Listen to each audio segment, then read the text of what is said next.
నమస్కారం. ఆలోచన అమృతానికి స్వాగతం, సుస్వాగతం. కర్ణాటక రాజకీయాలు గమనీయంగా మరింత రసకందాయాలబడ్డాయి. సరిగ్గా 60 రోజుల క్రితం జూన్ 3 నాడు డీకే శివకుమార్ ముఖ్యమంత్రి ప్రమాణ స్వీకారం చేశారు. అంతకుముందున్న సీనియర్ నాయకుడు సిద్దిరామయ్య గారిని తొలగించి వారిని ముఖ్యమంత్రిగా చేశారు. దాదాపుగా 3.5 ఏళ్ల తర్వాత ఈ మంత్రివర్గ మన ముఖ్యమంత్రి మార్పు జరిగింది. 2.5 ఏళ్ళు జరగాల్సింది 1 సంవత్సరం ఆలస్యంగా జరిగింది. ఇక ఉన్నది 2 ఏళ్ళు కూడా లేదు, ఇంకా వచ్చే పదవి 2028లో అయిపోతుంది. కనుక అట్లా చూసుకుంటే మనకి ఈ మంత్రివర్గ విస్తరణ కూడా మంటలు రేపింది. మొత్తం కర్ణాటకలో 228 మంది సభ్యులు ఉంటే అందులో 34 మందికి మంత్రివర్గంలో అవకాశం ఉంది. మొదటగా మంత్రివర్గంలో 14 మందితోని డీకే శివకుమార్ మంత్రివర్గ విస్తరణ మంత్రివర్గాన్ని ఏర్పాటు చేసుకున్నాడు. అందులో కూడా ఒక్క మహిళా మంత్రి లేరు. ఇక మిగిలిన 34 మంది మంత్రులు అవకాశం ఉంటే మిగతా 20 చేయడానికి వీలుగా నిన్న ఒక కసరత్తు మొదలుపెట్టారు. అందులో ఆదిలోనే హంసపాద అన్నట్టు ఇప్పటిదాకా 14 మందిలో మహిళా మంత్రులు లేరు. ఈ 20 మందిలో ఒక మహిళా మంత్రిని కురుబ సామాజిక వర్గానికి చెందిన మహిళా మంత్రిని ఎంపిక చేశారు. మహిళా మంత్రిగా ఒక అమ్మాయిని ఎంపిక చేశారు. వెంటనే ఉన్న ఒక మెతుకు గంజిలో పోయినట్టు సిద్ధరామయ్య నా కురుబ సామాజిక వర్గం నుంచి ఒక మహిళా మంత్రిని తీసుకున్నప్పుడు నాకు సమాచారం ఇవ్వాలా, నేను అనుమతి చేసుకొని చేయాలి కదా అని పెద్ద ఎత్తున గొడవ పెట్టిండు. దాంతో ఆ ఒక్క మహిళా మంత్రి కూడా లేకుండా ఆమెను చివరి నిమిషంలో డ్రాప్ చేయించారు. ఇక అట్లా కాకుండా ఒక ఆయననేమో తన మిత్రుడు మల్లికార్జునకు మంత్రి పదవి వేయకుండా నేట్ల తీసుకుంటా అని చెప్పి ఒక ఆయన మన మంకు పట్టిండు. దాంతో ఏమైంది, ఉన్నది పోయింది ఉంచుకున్నది పోయింది అన్నట్టు అటుపక్క ఆయన మిత్రుడికి మంత్రి పదవి ఇచ్చారు. మల్లికార్జునకు ఎవరైతే డిమాండ్ చేశారో ఆయనకు మంత్రి పదవిని తీసేశారు. అందుకు ఉన్నాయే కదా 20 మందికి ఎంపిక చేశారు. ఆయనకి ఇవ్వకుండా నేను ప్రమాణ స్వీకారం చేయాలంటే నీ తీసేస్తామని నీ ప్లేస్లో ఆయనకి ఇస్తామని చేశారు. అట్లా మీరు చూసుకుంటే చాలా వరకు మార్పులు జరిగినాయి. ఇందులో ముఖ్యంగా సిద్ధరామయ్య తన పట్టు కొనసాగించాలనుకున్నాడు. మంత్రివర్గంలో తనదైన రీతిలో తనదైన పట్టు ఉండాలనుకున్నారు.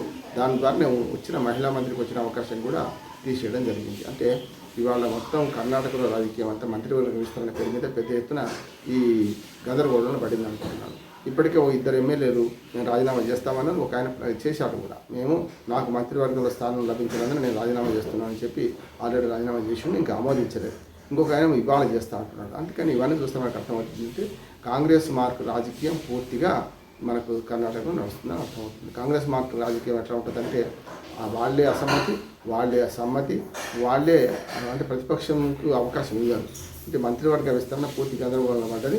ఇప్పుడు ఒక్క మంత్రి పదవి ఖాళీ ఉన్నది. అది కూడా మహిళా మంత్రిని తప్పించడం అన్నమాట. మహిళా మంత్రిగా ప్రమాణ స్వీకారం చేసామని తప్పించడం వల్ల ఓకే అంటే మనకు 33% మహిళలకు ఇస్తా అని చెప్పి కేంద్రంలో పెద్ద ఎత్తున రిజర్వేషన్ల గురించి నడుస్తున్నది, మహిళా రిజర్వేషన్లు. మరి మంత్రివర్గంలో 34 మందిలో కనీసం 10 మంది మంత్రులు ఉండాలి, 11 మంత్రులు ఉండాలి. మహిళా మంత్రులు 11 కాదు, ఒక్కరు లేకపోవడం అంటే అర్థం చేసుకోవచ్చు.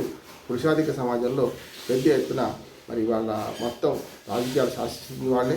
ఎవరైనా మహిళలకు సంబంధించిన పదవుల్లో ఉన్నా వాళ్ళ ద్వారా వాళ్ళు కాకుండా వాళ్ళ తండ్రో మన అన్ననో తమ్ముడో వీళ్ళు శాసిస్తున్న పని చూస్తున్నాం, భర్తనో శాసిస్తున్నారు. కనుక ఇవాళ మనకు కర్ణాటక మంత్రివర్గంలో ఒక్క మహిళా మంత్రి లేకపోవడం సిగ్గుచేటు.